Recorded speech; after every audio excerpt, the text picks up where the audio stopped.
Greetings YouTube, the author Mark Simmons here, back for the 11th instalment of my readings from the Psionic Powers Trilogy.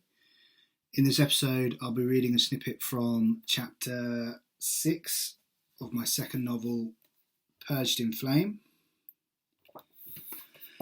The story so far, the protagonist has he's run out of patience with his creator and has sort of snuck out of the manse with another newly created member of the group called Esther and a rebellious character called Eddie. Purged in Flame is available on Amazon via Poe Boy Publishing. As always, I've not rehearsed this, so we'll see how it goes. This is an extract from chapter 6, which is called Finding Entertainment. That was close. Whitfield gave Esther another reassuring smile, which she nervously returned as the train pulled away. Whitfield had a firm hold on the pole next to him, but Esther wasn't ready for the speed that the train accelerated. She grabbed wildly for the nearest solid object and managed to catch herself on the glass wall next to the seats before she fell over. "You okay?"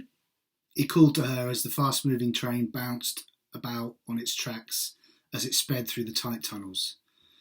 Esther seemed to find her feet and smile at him, the hint of a laugh forming on her lips. "I didn't think it would be this quick." Whitfield beckoned for Esther to follow as he tried to keep his balance. "You've just got to have one hand ready to grab something," Whitfield said over the clatter. He could see that Esther was having real trouble maintaining her centre of gravity. Making sure that she had a firm grip, he stopped and held out his hand. She took a hold of it, and as she steadied herself, he could see her relief. Hand in hand, they made their way down the carriage. Through the window at the far end, Whitfield could see Eddie in the next carriage. He began to move towards the door at the end of their carriage, but paused as something was blocking their way. One of the city's less fortunate was asleep in front of the door. He was lying on his side with an empty can of high-strength lager in his hand, and looked like he wouldn't be budging. Esther turned her nose up at the unfortunate soul and looked to Whitfield as if he should be doing something about the man. "He stinks. Doesn't he know how to wash?" Whitfield looked at Esther with mild disdain. Had she really been this protected from the outside world? Never seeing someone who slept rough before was strange enough, but not seeing one in this city, any major city for that matter, was crazy. "He's homeless." Whitfield held back the urge to shout at her. "Don't look down on them. They're just in a bad place in their life right now." He studied Esther to see if she understood, but the same mystified look greeted him. "I've been in that position myself." "You would like him?" Esther seemed shocked by this. "Yep. However, it was back home, and the climate is a bit more forgiving than this far north." "What was it like?" Esther asked. "Like I was homeless and living on the street," Whitfield replied. He didn't mean to be quite so obnoxious in his response, but the question had been a stupid one, and she needed to wise up. It wasn't fun. The light in the carriage flickered once and then went out. Esther's hand clamped around his, and she let out a gasp. With another flicker, they came back on again. "Hey!" He looked down at the young girl, alarm still in her eyes. "As long as you're with me, you're going to be safe," he comforted her. Whether this was the case would remain to be seen. As the train pulled into the next stop, Whitfield saw their chance and left the homeless man behind. The automatic doors opened, and he led them from one carriage to the next, the doors once again just missing Esther as they closed. The train picked up momentum again and brought with it a draught that smelt of Eddie's cigarette. He made no effort to hide what he was doing. Whitfield had been to enough parties to recognise that it wasn't just tobacco he was smoking. Marijuana with a hint of opium was also burning. As Whitfield took them past the passengers scattered among the seats, he could tell that they were all aware of the smell. Some looked up from whatever they were doing and either sent daggers Eddie's way or shook their heads in disgust or disbelief. In fact, it appeared as if most people had moved away from him, Only a middle-aged lady in a business suit sat nearby.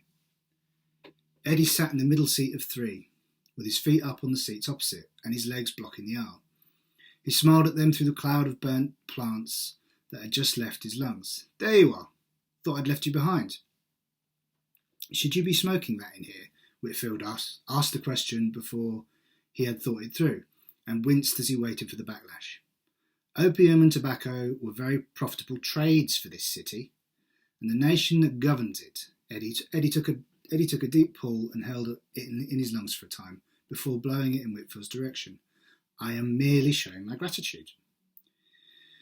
"You might get us into trouble." Eddie sat up and looked down the carriage towards the people, pretending not to look, and took another drag.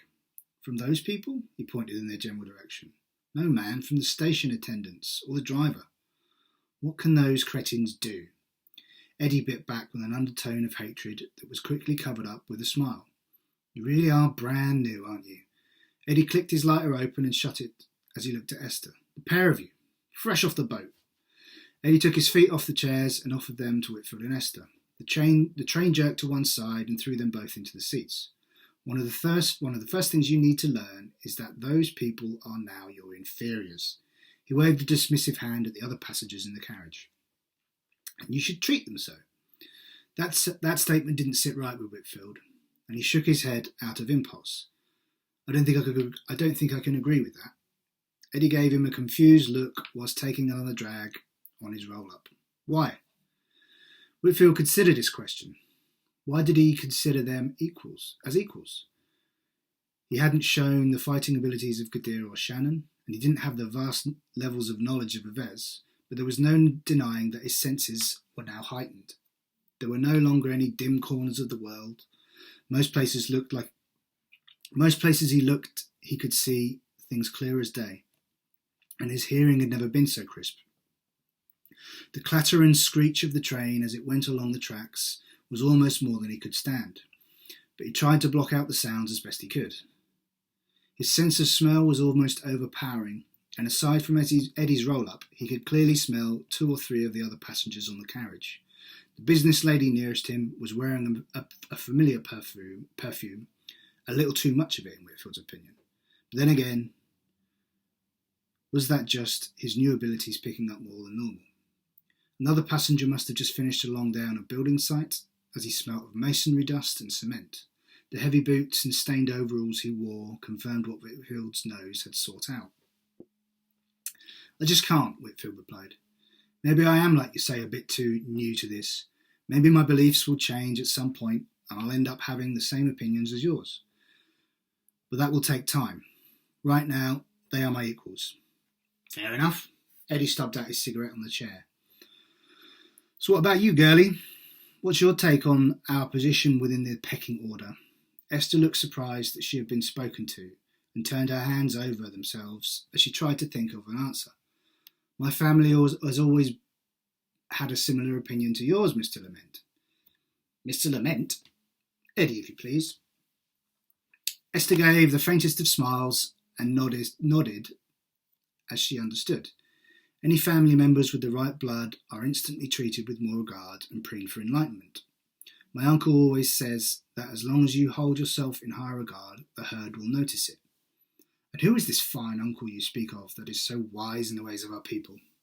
Eddie pulled a pouch out of his inside pocket and began rolling another cigarette. "Charles Yorkton." Whitfield tensed up as she said her uncle's name. He was sure that it wasn't a good idea telling people who she was, particularly people like Eddie. Eddie paused as he licked the paper. "The Lord Chief Justice." Esther nodded her agreement. "He's the head of the family." "I had no idea I was in the company of such a high member of society." "I shall strive to watch my words around you, Miss Yorkton." The train slowed as they came to another station, and Eddie stood, pulling the cigarette to his lips. He got his lighter out and was about to spark up when the businesswoman got to her feet. "You're not going to light up again, surely?" Her anger showed in her face and her clenched fists, but her annoyance soon turned to uncertainty as Eddie stared at her down his cigarette and over the flame. "So what if I do?" Eddie said as the cigarette bounced around between his lips. "Well, it's not allowed." She seemed confused that her words hadn't had more effect. Whitfield guessed that this woman was used to having people do what she told them, and Eddie wasn't playing ball. The fact you've already had one on here is bad enough, and you should be reported. So go report me. He lowered his lighter and took a threatening step towards her, which she shied away from. His lighter came up and he lit the end, never taking his eyes off her. The train came to a stop and Eddie kept his gaze on the woman. Whitfield could see sweat had started to form on her forehead and top lip. She swallowed back whatever she had planned to say as the doors opened. That's what I thought, Eddie said as he blew smoke into her face and then stepped off the train. There you go. Little snippet into kind of the two of the pivotal characters in book 2 who weren't in the first book, Esther and Eddie. Esther's kind of playing the newbie role that Whitfield played in the first book, and Eddie's the corrupter, shall we say, the immortal, thinking that he can do whatever the hell he wants, which, why would you not? Purged in Flame is available on Amazon via Poe Boy Publishing. The links will be in the body of the description, along with my Facebook author page, my Instagram page, my Twitter page. Leave a comment, let me know what you think. Tell me if you like it, tell me if you hate it. Just tell me. Yeah, cool. Check it out.